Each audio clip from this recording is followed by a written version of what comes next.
আজকে রেসিপিটা একদমই সাদামাটা, তবে খেতে কিন্তু দারুণ লাগে। তো এখানে আমি লাল শাক নিয়েছি, ভালো করে ধুয়ে কেটে বেছে নিয়েছি। আর এখানে রয়েছে চিনেবাদাম, রয়েছে 2টো রসুন থেতো করা, 3টে শুকনো লঙ্কা, আর রয়েছে গোটা কয়েকটি কাঁচা লঙ্কা। আর শাকের মধ্যে একটু তো আবার ঝাল না খেলে ভালো লাগে না। Welcome to সুনন্দার হেসেল। আশা করছি রেসিপিটি তোমাদের সকলের ভালো লাগবে। তো আমি এখানে প্যান বসিয়ে দিলাম। প্যানের মধ্যে এখন রান্নার রেগুলার তেল দিয়ে একটু বেশি করে তেল দিয়েছি। বাদামটা ভাজবে, এই বাদাম ভাজার তেলেই শাকটাকে ভেজে নিলে খুব সুন্দর একটা স্মেল পাওয়া যাবে। আর বাদামটা খুব সুন্দর করে লাল করে ভেজে নিতে হবে। যারা ফেসবুক পেজ থেকে দেখছো এখনও যারা আমার পেজটিকে ফলো করি, প্লিজ পেজটিকে ফলো করো। আর যারা অলরেডি পেজটিকে ফলো করছো তাদেরকে অসংখ্য অসংখ্য ধন্যবাদ। আর যারা ইউটিউব চ্যানেল থেকে দেখছো আমার চ্যানেলটিকে এখনও সাবস্ক্রাইব করো, প্লিজ চ্যানেলটিকে সাবস্ক্রাইব করো। তোমাদের ফ্রেন্ডস অ্যান্ড ফ্যামিলির কাছে চ্যানেলটির লিঙ্কটি অবশ্যই শেয়ার করে দিও। আর রেসিপিটি দেখার পরে যদি কোনো অংশ ভালো লেগে থাকে তাহলে প্লিজ একটু শেয়ার করে দিও সকলেই।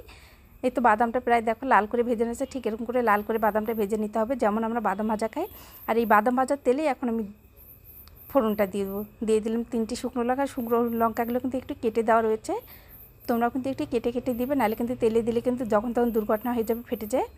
তা শুকনো লঙ্কাটা ভেজে নিতে নিতে দিয়ে দিলাম 1/2 চামচ কালো জিরে। আর তোমরা যারা কালো জিরে ফ্লেভারটা পছন্দ করো না, স্কিপ করতে পারো। এখন দিয়ে দিচ্ছি থেতো করা রসুনটা খুব সুন্দর করে থেতো করে নিতে হবে কিন্তু। আর শাকের মধ্যে আমি পেঁয়াজ ব্যবহার করব না, আর আমার কাছে শাকের মধ্যে পেঁয়াজ দিলে খুব একটা ভালো লাগে না। যে কোনো শাকে আমি রান্না করলে শুধু রসুন দিয়েই করি। তো একদম লাল করে রসুনটাকে ভেজে নিচ্ছি। রসুন যত ভালো করে ভেজে নেওয়া হবে তত কিন্তু সুন্দর একটা স্মেল পাওয়া যাবে। দিয়ে দিলাম কাঁচা লঙ্কা কয়েকটি। আর ঝালটা অবশ্যই টেস্ট অনুযায়ী তোমরা বাড়িয়ে কমে নিতে পারবে। আমার কাছে একটু শাক আবার একটু ঝাল ঝাল না হলে খেতে ভালো লাগে না। তা রসুন কাঁচা লঙ্কা এগুলো ভালো করেই ভেজে নিব। এই তো লাল করে রসুনটাকে ভেজে নেওয়া হয়েছে, আর একটু ব্রাউন কালার করে নিব। দেখো একদম ব্রাউন কালার হয়ে গেছে। এর চেয়ে বেশি আবার ভেজে নেব, বেশি ভেজে নিলে খেতে আবার একটু তেতো লাগবে। একটু তেলের সাথে নেড়ে চেড়ে নিয়ে এখন কেটে রাখা শাকটা দিয়ে দেবো। শাকটা তোমরা চাইলে আরও মিহিদানা করে কেটে নিতে পারো, আমি খুব একটা মোটা করে কেটে নিতে পারি না, যেমন পারি ঠিক তেমন করে কেটে নিয়েছি। স্বাদ মতো লবণ আর হলুদ দিয়ে দিচ্ছি, সামান্য একটু হলুদ দিয়ে দিলাম। শাকের মধ্যে হলুদ না দিলেও চলে, তবে আমি একটু দিলাম।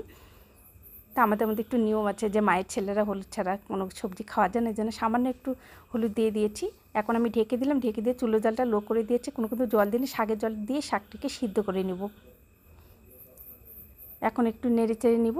প্রায় 2 মিনিটের পর ঢাকনাটা কিন্তু আমি উঠিয়ে নিয়েছি। আর শাক থেকে বেশ জল বের হয়েছে, খুব একটা জল বের নেই তবে বের হয়েছে। তা শাকটা আর একটু সিদ্ধ হবে, আমি একটু নেড়ে চেড়ে নিয়ে 2-1টা লঙ্কাও একটু ভেঙে দিচ্ছি। লঙ্কা 2টো ভেঙে দিলে খুব সুন্দর একটা স্মেলও পাওয়া যাবে, খেতেও বেশ ভালো লাগবে।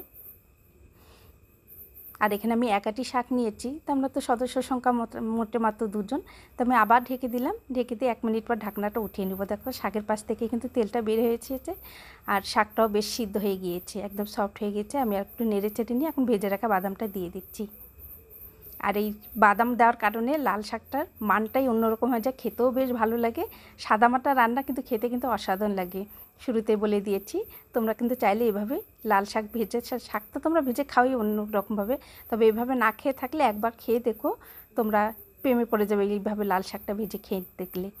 যেহেতু বাদাম রয়েছে, যারা বাদাম পছন্দ করে তাদের কাছে কিন্তু আরও বেশি ভালো লাগবে, যেমন আমার কাছে খুব ভালো লাগে, বাদাম আমার কাছে খুব ভালো লাগে। এই জন্য বাদাম দিয়ে শাকটাকে ভেজে নিয়েছি। ভেজে নেওয়া হয়েছে, দেখো প্যান থেকে ছেড়ে আসছে, ঠিক এরকম শুকনো শুকনো করে ভেজে নামিয়ে নিতে হবে। এখন নামিয়ে নিয়ে আসলাম। এই তো তৈরি হয়ে গেল বাদাম লাল শাক ভাজা। আশা করছি রেসিপিটি তোমাদের সকলের কাছে